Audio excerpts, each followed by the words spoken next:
যদি জ্ঞান বাবু যদি দোষী হয়ে থাকে তাহলে জেলা আওয়ামী লীগের সেক্রেটারি তুমিও দোষী। জ্ঞান বাবুকে তখন গ্রেফতার করলে, এই গ্রেফতার করার পরে জ্ঞান বাবু সাইকেল করে মিন্টু সাহেবের নাম করেছে, আমরা কিন্তু করি না। তাহলে এই জ্ঞান বাবু তার বিরুদ্ধে ষড়যন্ত্র করতে হলে জেলা আওয়ামী লীগ করেছে, কালীগঞ্জ উপজেলা আওয়ামী লীগ তার বিরুদ্ধে ষড়যন্ত্র করে। এরা হচ্ছে নবীর দুশমন, এরা আওয়ামী লীগের দুশমন, এরা মান্নান সাহেবের ক্ষতি করেছে, এরা আপনাদেরকেও ক্ষতি করবে। তাই এদের থেকে আপনাদেরকে সতর্ক থাকতে হবে। এরা কোনদিন মানুষের উপকারে আসতে পারে না, কারণ পেয়ে মানুষ হচ্ছে নবীর দুশমন।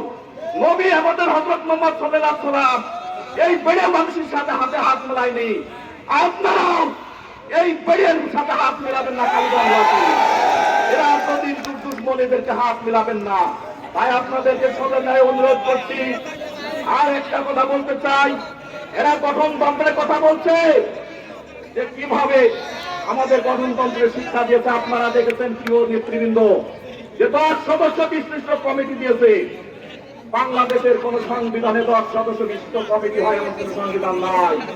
কারণ কমিটি হবে হয় 9 সদস্য, নাই 11 সদস্য, নাই 13 সদস্য, নাই 21 সদস্য, নাই 31 সদস্য, 10 সদস্য কমিটি কোনোদিন হতে পারে না।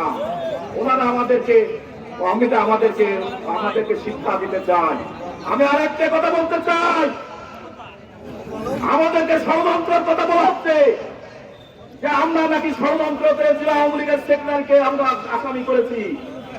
আমরা কোনোদিন কাউকে নাম বলি নাই, তাদেরকে নাম দিয়ে কিন্তু কোন আত্মকেস করে নাই। আজকে তারা ধরা পড়েছে কোথার থেকে? পেড়ে বাবুকে যখন জ্ঞান বাবুকে তখন গ্রেফতার করলে, এই গ্রেফতার করার পরে জ্ঞান বাবু সাইকেল করে মিন্টু সাহেবের নাম করেছে, আমরা কিন্তু করি না।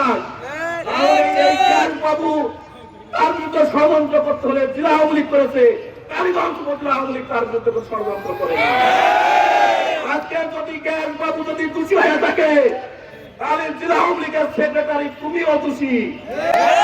তুমি যদি দোষী হয়ে থাকো তাহলে আমাকে লাম্বা বাবু আর বেড়ে বাবু তোমরাও কিন্তু রেহাই পাবো না।